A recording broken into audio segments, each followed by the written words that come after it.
Welcome to the Community Hotline for the community, by the community. I'm your host, Bob Fang. And today we have community member, that guy, Lewis.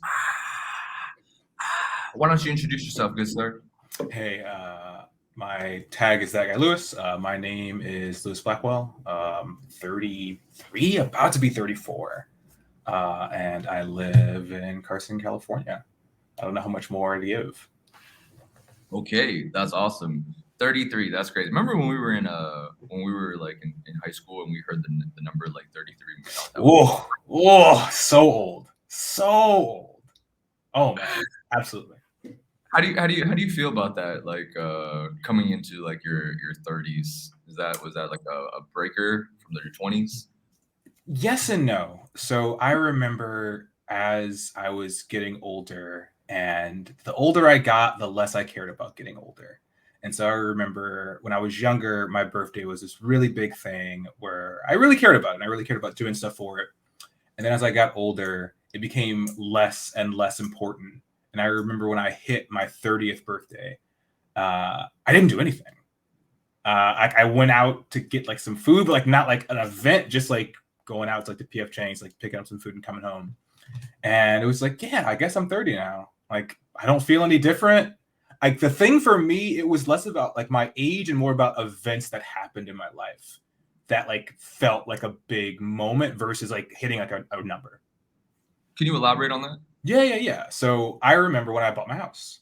So when I bought my house, I was, I think, 26.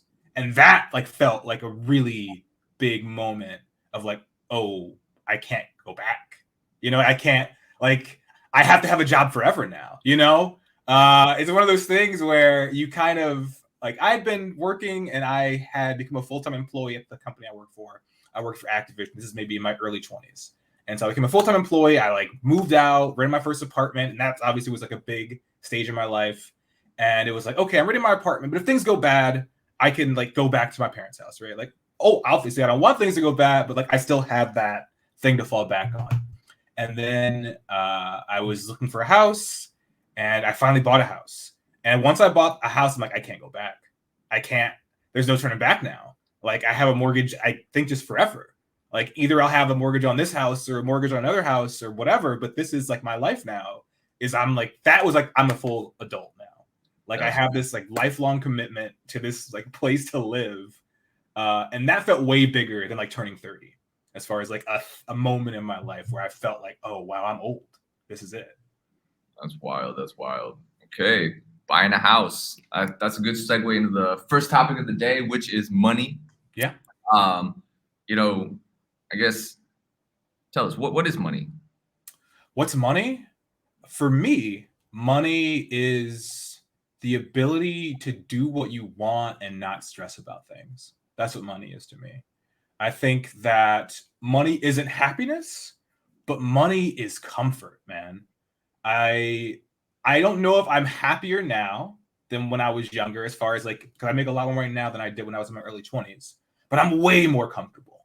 And that is worth so much to me, where I don't stress about my bills. I don't stress about when things are due, right? And just that level of comfort in your life is worth so much. And at least like at the money that I have now, like that's what money is. Maybe 10 years from now when I'm making way more money or whatever, money becomes something different. But at the stage of my life now, like that to me is what money is. Money is I go out on a date and I spend $100 on the date and I don't like wince at the bill, right? It's like, okay, cool, whatever. It's a date. Like, what do I care? But if that was me at like 23, oh, I'm hurt, right? I'm hurt and I'm like going into my Excel sheet and I'm like looking at like my things that I have coming up and it's like, oh man, I'm about to be overdrafted and I'm sick, right? Because I'm thinking Right. about all these bills that I got coming due, and I got rent, and I got my card note, and I got all this stuff. And now in my life, I've one made enough money, but also made enough decisions to not overstretch myself where I'm comfortable. And so I don't really think about like the things I have to spend money on. Like I'm conscious of them and I track them, but it's not something that keeps me up at night anymore. And that to me is what money is. Money is the ability to live comfortably. Love that. Okay. Has what was your understanding of money back in like high school then? None. I had no understanding of money in high school, right? So I come from, I would say, like a pretty middle class family. So I have like my mom and dad still together. Uh, and I think about the jobs my mom and dad had, like very middle class jobs. My mom worked at the post office, and my dad was a truck driver. So like very like American middle class jobs. And so as a kid, we weren't rich, but I also didn't ask for a lot of stuff as a kid. So when I did ask for stuff, I got it because I remember I asked for a pair of Jordans once and I got them, and I was like, oh man! And I never really wanted any more. Like that was great. I got the one Jordans that I asked for. I felt awesome. But that was kind of it. I was like, all right, cool. I guess I have Jordans now, right?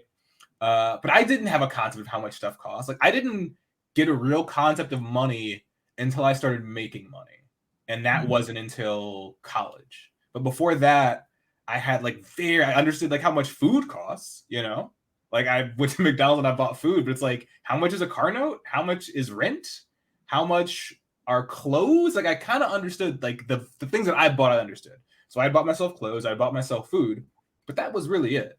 Everything outside of that was if you told me a house costs $500 a month or $2,500 a month, like I would believe both because I just didn't know any better. What do you think? I guess do you think like for kids, I talk to a lot of kids, and Yeah. I have it's like split halfway, right? You have the kids who are working Mm-hmm. in high school, and then you have the kids who are not working in high Yeah. school. You think it's important for kids to like have a job in high school to learn more about money early on, or you think it's okay, like at the end of the day, if they get a job after college, life will still hit them, they'll still get a big understanding. I mean, it hit me. I think it's hard to say. I think for me, I didn't have that, right? I was lucky enough where I didn't have to work when I was in high school, right? I just went to school, right? Right. And I learned other things, but I didn't like, and I learned stuff from my parents as far as like the value of some stuff, but I didn't explicitly learn you work, this is how much you get paid, like here's what the value of that is, right? But very quickly, I like started to put stuff together. Like I remember I coached debate in high school, and I coached high school students debating in college. In my sophomore year in college, I coached. And so I remember I got my first check. This is the first money I ever made in my entire life, right? And so my first check, I think, was like $450, right? Which to me was an insane amount of money. It was so much money. And I remember I had a checking account and I went to the Chase Bank. I cashed the check. I didn't deposit it. I cashed it. I cashed the check. My brother drove me there, and I took the money and I hit him in the face with it. And I'm like, I'm rich, right? And so that was like my understanding of money as a teenager, as a young 20 something. And very quickly I learned. I did that stuff, and then I got my first job. I was doing QA testing at Electronic Arts, and I went on a date, and I was driving my mom's Camry wagon. It's a 95 Camry wagon. My mom gave me that car. And I've been driving that car since like I think my senior year in high school. And I remember I went on a date, and the place had to valet park. Okay, Ooh, and fancy. so fancy, and I was so embarrassed to like drive this Camry wagon, right? Because at the time, that was still I still didn't know who I was. I was still sort of coming into myself, and so I wasn't confident enough to just be driving my Camry wagon, right? It's like, what are people going to think of me? And Right. so I didn't give my keys to the valet until everybody else had like done it, so that my car would come last, so no one would see that I was driving the Camry wagon. Okay, and so this happens, and that night I'm like, I have to get a new car.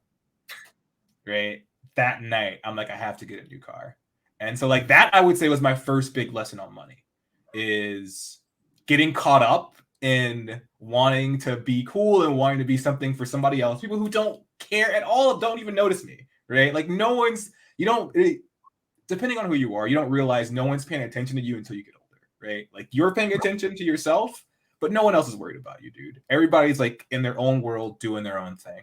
But I remember I gotta get a new car. And so I'm like looking at cars, and at the time I'm like 21, 22, and I bought a Jetta. I bought an '06 Jetta. I was so in love with this car, and I completely overextended myself, right? Completely overextended myself. I didn't take into account insurance. I didn't take into account I was working QA, so we worked a lot of overtime. So my checks were variable, right? Because it's like some weeks I would work 7 days a week, 10 hours a day. And then some weeks I would work 40 hours, right? And the difference between those two checks was huge. And so I was like mapping out the payments on me working overtime every week, right? Mistake, yeah. Big mistake. And so I remember like, man, I was struggling, right? I was struggling and I was so like prideful. I didn't ask anybody for help, right? Until it was too late, right? Until it's like not too late, but until it's like I'm in real bad shape, right? Where it's like I'm overdrawn and I got a payment coming up and like I'm asking my brother for like $400, right? And it's just like, dude, what am I doing? And so that's a rough way to learn about money. And maybe if I had a job as a kid, I would have learned about money sooner.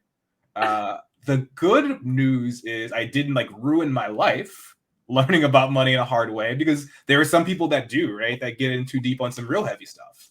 And then they're like, they ruin their credit or they get up in really bad debt. Like I didn't do that, but it was definitely rough. And maybe learning about money sooner would have made that less rough. I don't know. Love that. I love that. Thank you for sharing that. Let's move on to our second topic of the day, which is education. Okay. Tell us, who were you in high school? I was the secret nerd in high school. Is who I was.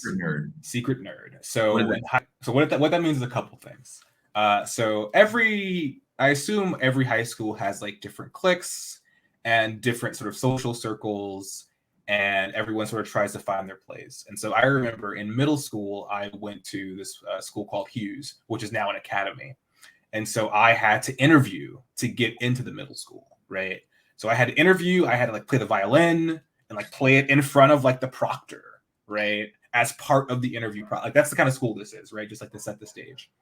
And so I was one of maybe 20 black kids at the school, if that, right? And in LA and I was in Long Beach, that's pretty rare. Like Long Beach is not majority black, obviously. There's a lot of black people in Long Beach. And so it's rare to go to a school where there aren't a lot of black people. And so I went from that middle school to a high school that was like almost majority black. And so it was a big culture shock for me, because the black friends that I had was like my brother and my sisters. Like I had like one black friend in middle school. And so I didn't understand that there was a way to act black and there was a way of what that was supposed to look like, right? And so I remember coming into high school and sort of that like, oh no, I'm not cool. The way that I act and the way that I talk, like it's not going to work here, right? I gotta make an adjustment. I gotta be something else because I want to be cool, right? I want to hang out with the cool kids. Like I want people like to think I'm cool, right? And so I was like creating this version of Lewis, like this cool Lewis, this Lewis that could like hang out with the cool kids and whatever else. And so I remember like the group of friends that I had, it feels very kind of self-centered, like, oh yeah, we were the cool kids, but we were, whatever. It is what it is. And so I remember hanging with that group of kids and always not feeling on edge. On edge is too strong, but always performing, right? Like all the things that I liked, I didn't talk about. Like I have like, like I have like Cool Bar, like I have like a painting of Cool Bar behind me. Like I would never talk to those kids about like Yu Hakusho or about Dragon Ball Z or about like Big O or or about like Neon Genesis Evangelion, like all the stuff that I was watching. And I'm like, oh my God, it's the best, right? But I couldn't talk to anybody at school about that. Because it's like, none of these dudes know about this stuff, right? And I'm also not giving them the credit that maybe they did. But I was too afraid. I was too afraid to talk about that. And so I didn't, right? And I did debate in high school, which was super important to me. It taught me a lot about philosophy. It taught me a lot about being comfortable speaking in public. And I told nobody that I did that, right? And I remember in my junior year, we won the state championship, okay? And so for the school, that was a super big deal, right? One of their debate teams won the state championship. And so the school wanted to do this big thing where they're going to have us like come up on like this, like the podium and the big quad and do a thing. And I just didn't come to school that day. I did not come. I'm like, there's no chance you're doing this. Peer pressure. Peer pressure. There's no chance you're doing this to me. Like, there's no chance, right? I'm not talking about this at all. That's wild. So that's what I was in high school. Okay, that's wild. I love that. I love that. The struggles of peer pressure and the performing. Yeah. What can you elaborate more on this? Like how to be black. You know, coming from Yeah, for sure, man. this middle Uh, over here. I mean, I think that there's like sort of an exposure to culture, right? And so like back then, uh, this is like early 2000s, early mid 2000s. So it's like BET is still pop culture, right? Like BET hasn't died yet. And so it's like 106 in Park. And this is like the towards the end of like crunk and that sort of like rap phase. And like West Coast rap is still big because we live on the West Coast, but it's like everybody wants to be a rapper, right? Everybody is like super hard. Everybody doesn't care. Everybody everybody is like broke. Everybody like came from nothing, and and that wasn't my life, right? That wasn't my experience. Like I had two parents. I lived in a house, right? Right. Right. Like I had never really struggled for anything in my life at that point, right? Like my life, as far as like middle class life, was pretty easy. And so for me, I felt like a fraud, right? Where it's like, I don't have any of these experiences, right? Like my friends like live in apartments and have always lived in apartments and like are single, like are like kids of single parent households. And like some of my friends like legitimately sell drugs, right? Like that's just what they do. And like I never, that was never even a thought in my mind, right? Where it's like, I would just ask my mom for money, right? Like, it was like such a simple thing for me. And it made me realize like how different my experience was than all these people. And so it was like, okay, I can't talk about that experience. I can't talk about like this is my life and like I just go home and see my parents and it's nice, right? Like I can't talk about that. So it's Right. like either A, I make up something, right? And I make up this sort of lifestyle, or B, I just don't talk about anything, right? And for me, it was B, of just I don't really talk about my home life. I just kind of fit in, right? So it's also the way you dress, right? And so for context, I'm not a big guy. I'm like 5'11, maybe 180 pounds. And so now I wear like a medium shirt, and I think in my pants were like a 28-30, right? Let's say. In high school, I was wearing 3X shirts, and I was wearing like my pants, I was wearing like 36 size pants, right? I was wearing these massive, massive clothes, right? Like all my throwback jerseys and all this stuff, some of which I legitimately did think was cool, but a lot of it was just like, this is just how we dress, right? Like this is just what it looks like. This is what I'm supposed to wear, right? I gotta have my fresh Air Force Ones. I gotta have my fresh throwback jersey. I gotta wear my wave cap. All this stuff, right? This is what I look like, right? This is how I'm supposed to look. Because what I don't want to do is I don't want to stand out, right? I don't want to be open. Like I don't want to like draw attention to myself, right? Because that is like, because then I have to answer questions. Then I have to explain myself. Then I have to explain who I really am. Right. Mm. That was like I wasn't ready to do that. Mm. What would you say to like I guess to the black kids right now who are coming from that transition of middle school to high school where they are thrown into a situation similar to you, what are like the top three tips on how to survive peer I would say a couple of things. I think things are a lot different now. I think what is pop culture now is very different than what was pop culture when I was young. Anime is cool now, right? Like I fast? would, it's like it's mass popularity, right? Like if people wear like if you come to school in a Dragon Ball Z shirt, nobody's making fun of you, right? Nobody's like trying to roast you about a Dragon Ball Z shirt. If you come to school with like a Jujutsu Kaisen shirt, like I don't think people are coming at you like that anymore. So I do think that sort of what the culture is has changed, but I think the overall thing is still the same, which is if you don't feel like what your experience is matches what people expect it to be, sort of what do you do with that, right? Because what the expectations are may change, but like that situation is always going to be there. And so it's hard, right? Because I think there's a certain level of confidence and belief in yourself you have to feel comfortable just to be who you are, right? Because I can say that I didn't get that comfortable until like 11th and 12th grade. And for me, when I did, no one cared, right? I think that was like the biggest thing that I realized is that people for the most part like you for how you act and like what you say and like you being funny or interesting or whatever. Like your clothes are kind of whatever for the most part. It's like it's a thing we'll make fun of you for, but it's like, but if we like you, we like you, right? Right. And that's what I learned is that it's more so what matters more is who you are and less what you look like, which sounds really corny, but a lot of times it's really true. Like if you're a cool person to be around, no one really cares what you wear, dude. Like people Absolutely. just want to be around you because you're fun, right? Because you're fun or you're funny or you're interesting or you're smart or you're helpful or any number of like positive like personality traits, right? And I would say those are the things that really matter, right? Are you a person that is fun to be around, is enjoyable to be around, makes people feel good, right? Because if you are, none of that other stuff really matters. Love that. I love that. What are two defining moments in your life, and how did they impact you? Two defining moments in my life. Uh, ooh, okay. Defining moment number one was so I worked at Activision, working on Call of Duty for like 8 years of my life. And so I remember I had been doing public speaking and debate for a very long time. And so I felt very comfortable doing public speaking. And I remember we had a presentation for one of the Call of Duty studios. And so we flew up to San Francisco to give a presentation. And I remember my boss at the time was this guy, Josh Harbo. And Josh Harbo uh, taught me what it meant to be a good boss. And it's something that I like keep with me today and like the lessons that he taught me and sort of like the belief that he had in me. Ooh, man, I'm about to get misty. And so Josh was like, all right, man, you got it. Like, it's your presentation. Like, I'll like pop in, but like, this is your thing to run, right?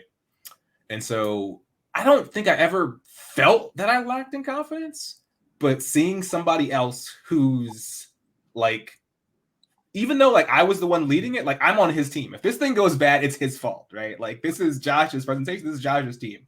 So like I represent him. And like he just had like complete faith in me. Like, yeah, I believe what you do. Like you're gonna do great. I got it. Like you got it. Like what all those like I'm gonna hang out, right? And it kind of like made me realize like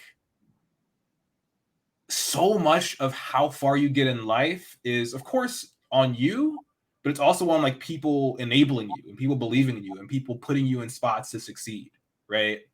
And like he put me in that spot. It was a super important meeting for me at the time of my career, and I remember it went so well, and it sort of like shifted the level of confidence that I had in that environment, right? And sort of my level of confidence, talk to anybody at any time, and it didn't matter, right? Like you're a senior director, you're a VP, like whatever, you're a guy, right? Like you're a guy that has a job, and so am I. And so I'm gonna like talk to you like I would talk to anybody else, right? And that was my first time really being in a big important like situation like that, and somebody having the confidence, like, yeah, you're good, man, do your thing. And that kind of like set me on the path to where I am now in my career, and sort of that's kind of the boss that I want to be. And I try to be as somebody who enables my people to succeed and somebody who believes in my people and tries to get them paid and tries to get them good positions and, you know, like tries to believe in them the way that people have believed in me to get me where I am, right? Because you can be super talented, but if you never get a shot, you know, where are you, right? And so if I didn't get that shot, where am I? I don't know. So that I would say is one moment. And the other moment I would say is this is like a love life kind of thing. So I've had a few long-term relationships in my life, and most of the time, actually all the time, I've been the one that broke up with them, which I don't know what that says about me, but like whatever. And so I remember in my mid-20s, I was with my partner, and this was the person that I wanted to be with for the rest of my life. I was like certain, right? I was more certain of that than of anything else. And I remember I found out she was cheating on me and it broke my heart, right? It was like legitimately the first time like I'd had my heart broken in my life, right? Like just real like pain that I was not familiar with. Like I thought I'd had my heart broken before. I'm like, nope, wrong. This is what it feels like, right? And so I remember that happened literally in the middle of me looking for a house. And so For the two of you guys, the house for the yeah, two yeah, of yeah. you. Yeah, yeah, yeah. Yeah, yeah, yeah. And so that happened. And I remember I was so depressed and I didn't tell anybody. I didn't talk to anybody about it for like weeks, for months, honestly.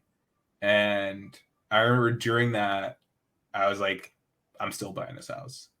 Like, I have.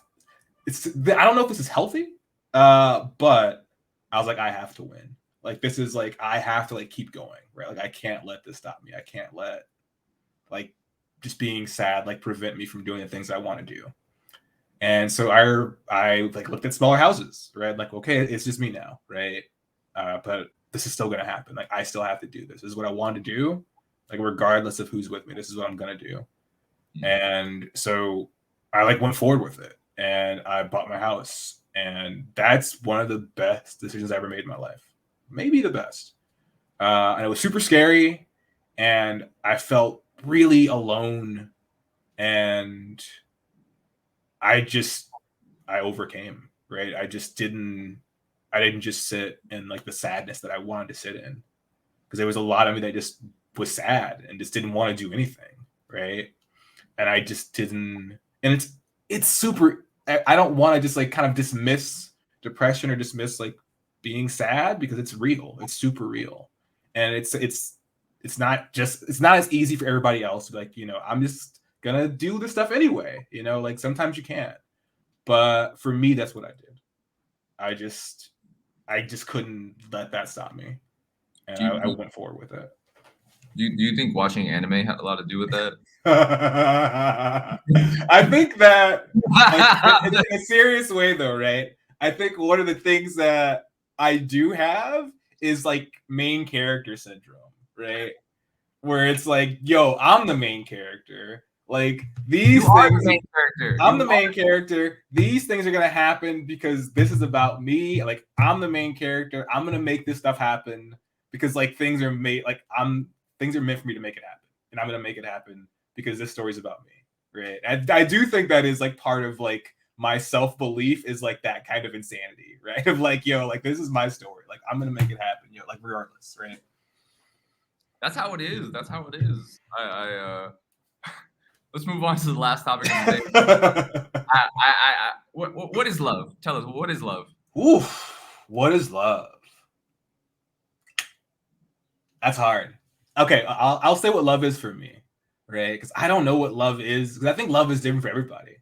I think we all experience love in very different ways, and I think that's one of the cruxes of why people don't work, right? Is because what we expect and sort of the love that we give or the love that we want to receive is very different, right? For me, love is it's excitement. It is I'm just super excited to tell this person all the mundane garbage of my life, right? And I'm so excited to hear just the most uninteresting thing from them because I just like to listen to them, right? I just want to be around them. Just being around them like fills me up in a way that other things don't. For me, love is uh the desire to be like a better version of yourself. Like that is something that I definitely think about when like I think about the times in my life when I've really been in love. And it made me want to do things and want to be better and want to do better primarily for that person in ways that I don't for myself, right? Like there's a certain level of like, obviously I always want to do better. I always want my life to be better, but it's not the same as doing it for somebody else. Um, yeah. Okay, doing it for someone else. Tell us. I see a lot of I see a lot of anime stuff in your Mhm. background. Um, what do you love anime? What was your kind of your first I experience? do. Absolutely, I do. I mean, so you can't really see it too well, but I have like a big Jujutsu Kaisen tattoo on my arm. And I'll probably get more anime tattoos before this is over. So I fell in love with anime in my early teens, right? With I think with a similar story to a lot of people in our age range, which is watching Toonami, right? Watching Cartoon Network Toonami, and that being sort of your introduction to anime outside of like stuff that was on. I think for me it was like Channel 5 for cartoons.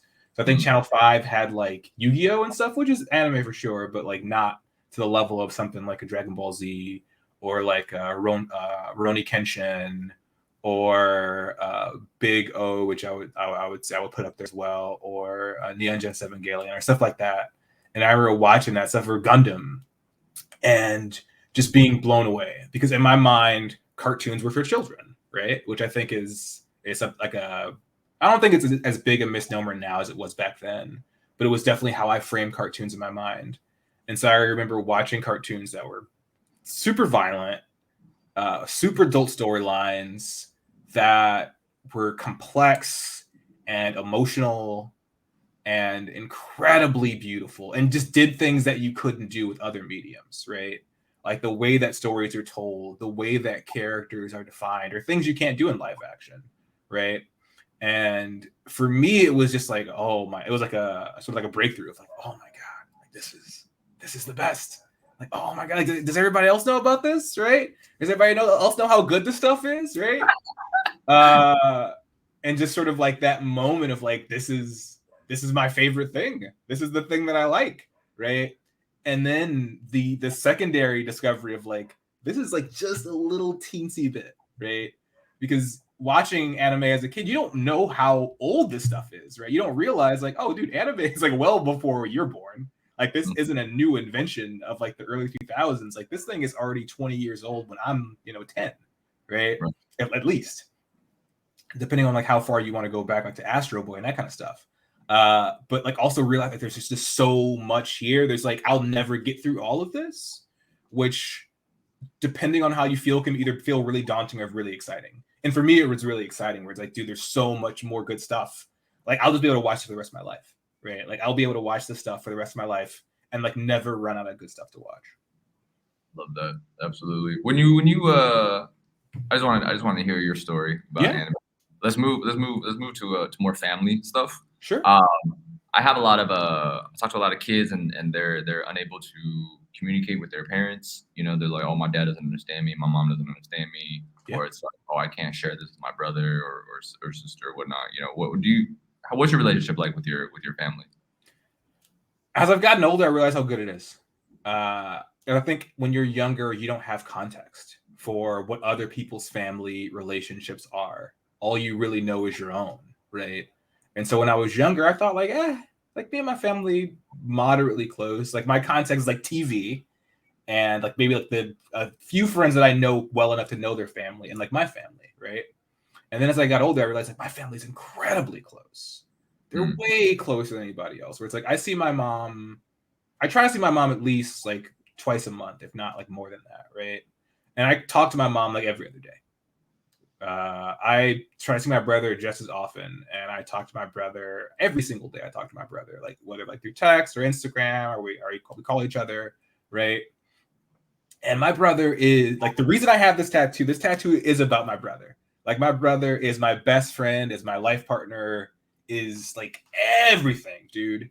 And I didn't realize how lucky I am to have that. Because you don't get to pick, you just get what you get. You're born and it's like, hey, here's your mom, here's your dad, here's your brother. Hope you like them, But it's not like Friends where you get to like pick and choose, like you get what you get.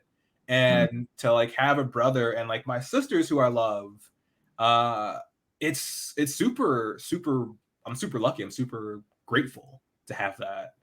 And like me and my dad have gotten closer as I've gotten older. I think because I've kind of been more forgiving of my dad. Not like I said that my dad was like a bad guy or anything. I just think my dad is like an old black guy from a different time. Like my dad didn't. What's up? Elaborate on that. Yeah. My dad. The first time I remember my dad telling me he loved me, I was in my mid-20s. Right, and like he said it, and like my first reaction was like, "What do you want me to do with that?" Right, like. Little late, dog. Like a little late to the party, right? And I was like definitely resentful, right? Of like that, where it's like, huh? Like, what are you coming to me with that mess like now for, right? And I remember like kind of sitting with it and giving it some time. And it's like I'm lucky enough to have grown up and to been enabled to just kind of be a man in whatever way I wanted to, right? Where it's like the sort of rules of you can't cry and you have to be tough and you got to do this and you got to do that. If you want to be a man, you got to do these 30 things, regardless of if they make you unhappy, right? Like I didn't have that burden, right? I was lucky enough to be able to just be who I wanted to be for the most part, right? And like the burdens that I put on myself were the one, like I put them there, like no one put them on there for me. And he wasn't lucky enough to have that, right? Like my dad dropped out of school when he was in middle school, dude. And has raised a family his entire life, right? And it's sort of, you have this expectation of your parents to be these perfect people. And it's like, they're just people trying to figure it out, right? And they're going to make mistakes. They're going to struggle like everybody else. Like you don't really give other people the same grace that you give yourself. And I think it's really hard to do, especially when you felt like personally wronged or like personally upset by something that happened. It's hard to give people that grace of like, they're trying their best, dude, and like they're gonna make mistakes on the way. Can you give a personal story about what your dad has done to you in the past that made you feel kind of like resentful? Yeah. My dad's a super angry dude, and he would go off about everything. And I think it's part of why I don't ever get mad now, because I always looked at that to me as like super weak, and it made me think less of my dad, because like my dad would just blow up about anything. Like I remember I didn't take out the trash, and he slammed the side door and like broke the glass on it, right? And I'm just like, it's the trash, dude. Like, what are we talking about here, right? And like that was like not him like breaking the glass, but like him having those kind of blowups like was not uncommon, right? Where it was just like things that I thought of as like very innocuous, he would just go off. And so like who wants to be close to somebody like that, right? Like who wants to be around somebody like that? And so for me, like it just turned into like I just don't acknowledge this guy, right? Like I just don't want to talk to him. I don't want to be around him. Like I just don't want him in my life, because you just aren't a positive. You're not even a positive person. You just suck to be around, dude. Like, because you're just always mad about nothing. Like, there's so many things in life that like are important and that matter, and you're mad and you're like investing all this like rage about nothing. And so yeah, like that made me just super distant. And I think the other thing is that my dad never shared my interests, right? Like my dad didn't know how to really share my interests. And so like we didn't talk, right? Like even before I kind of like made that transition of like I don't want to be around this dude, even before then, like we didn't really talk about anything, right? Where it's like basketball, like my dad isn't into sports. When I was young, I was super into basketball, super into football. Couldn't talk to him about that. Couldn't talk to him about cartoons. Couldn't talk to him about schoolwork because he didn't graduate middle school, So it's like, what do I talk to my dad about? Nothing, right? Like my brother, by and large, was like what I thought of as my dad growing up. Like he was the person that I talked to about like liking girls and having sex and being afraid of stuff, right? Like I couldn't talk to my dad because like who knows how my dad's gonna react, right? Like he doesn't know how to have these kind of conversations. And so for me, it was just like he just wasn't a person that I felt like any kind of connection to. And now it's gotten better as you got older. You have more.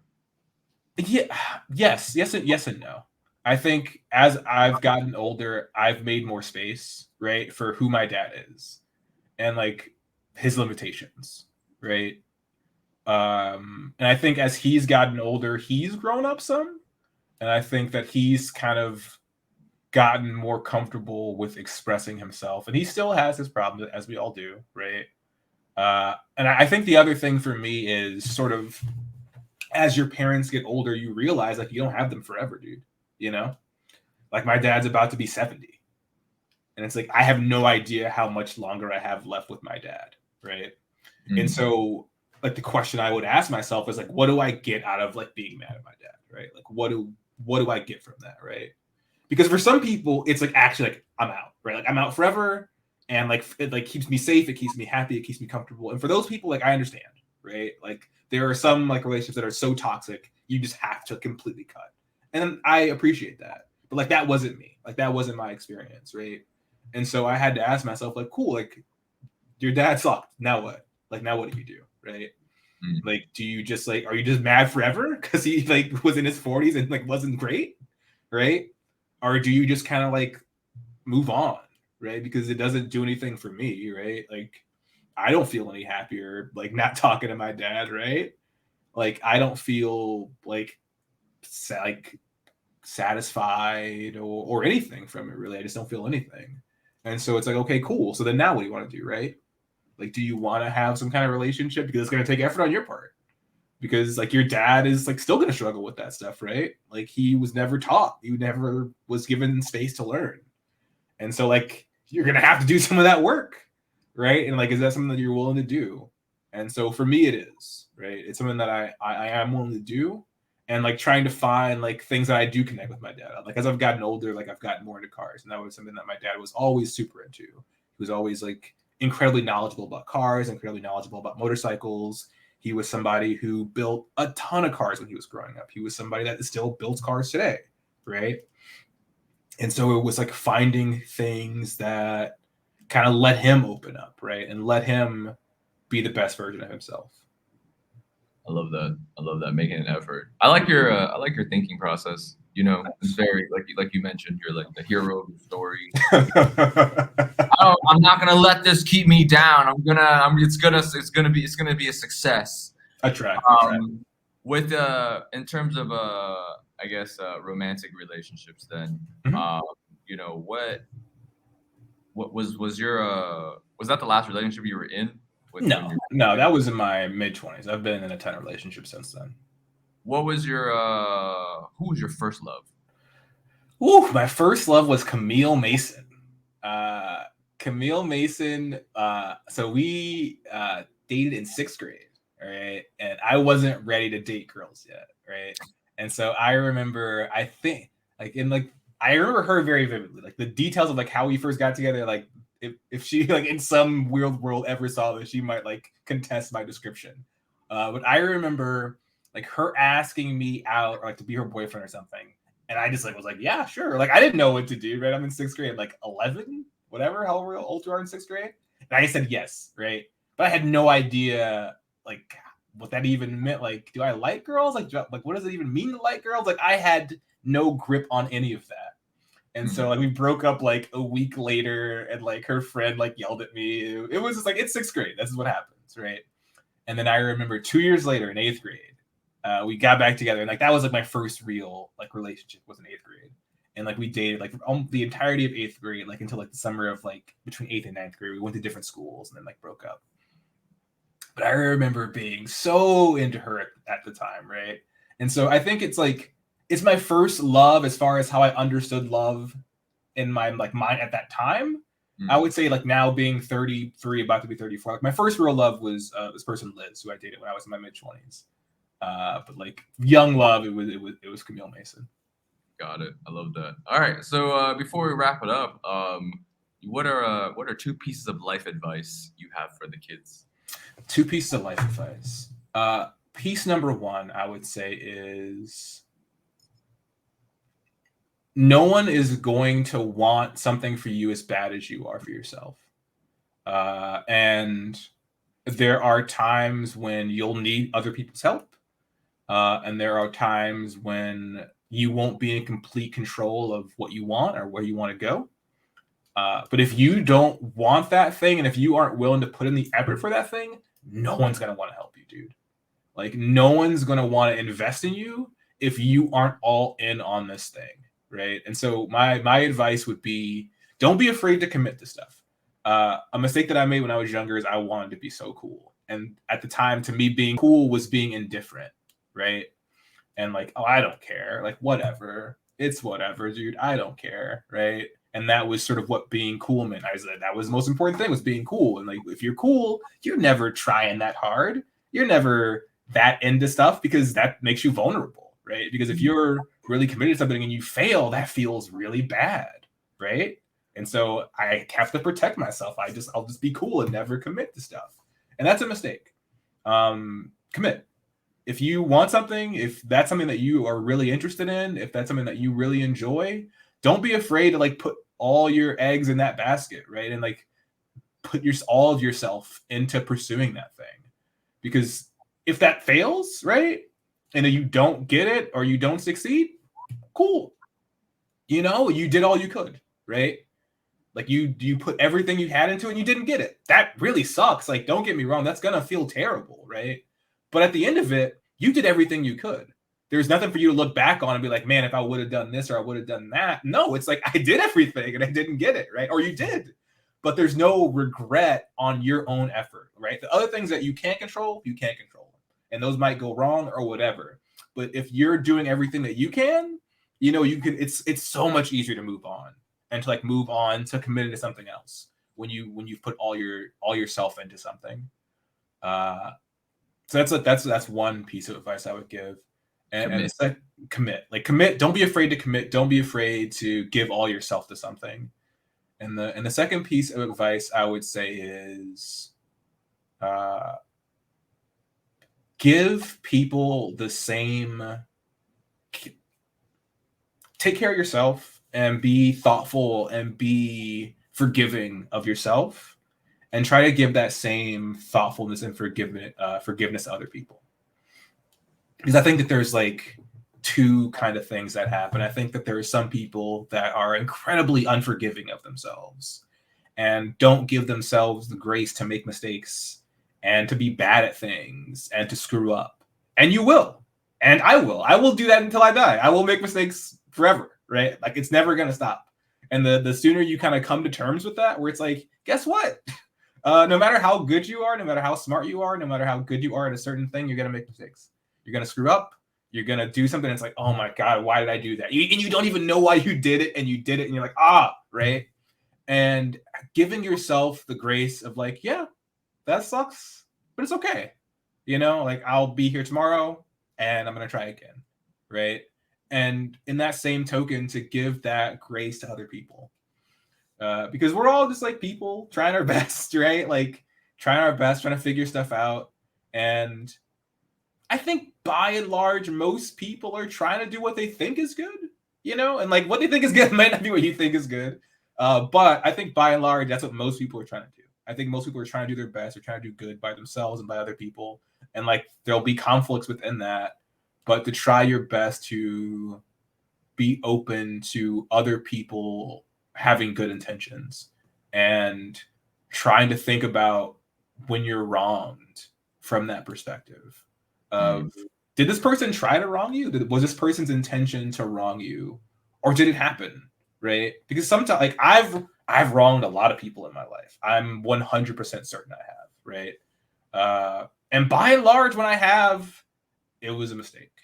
It was a thing that I did, and either I didn't think they would feel the way they felt, or I just didn't think at all. Right? And to give people that same grace. And yeah, that's what I would say. I love it. Okay. Final question for me is, what anime character do you relate to most that would define you? Woo. Big question. This is the biggest question of all. What anime character would I relate to the most? I'm looking around my office right now at all the characters that I have.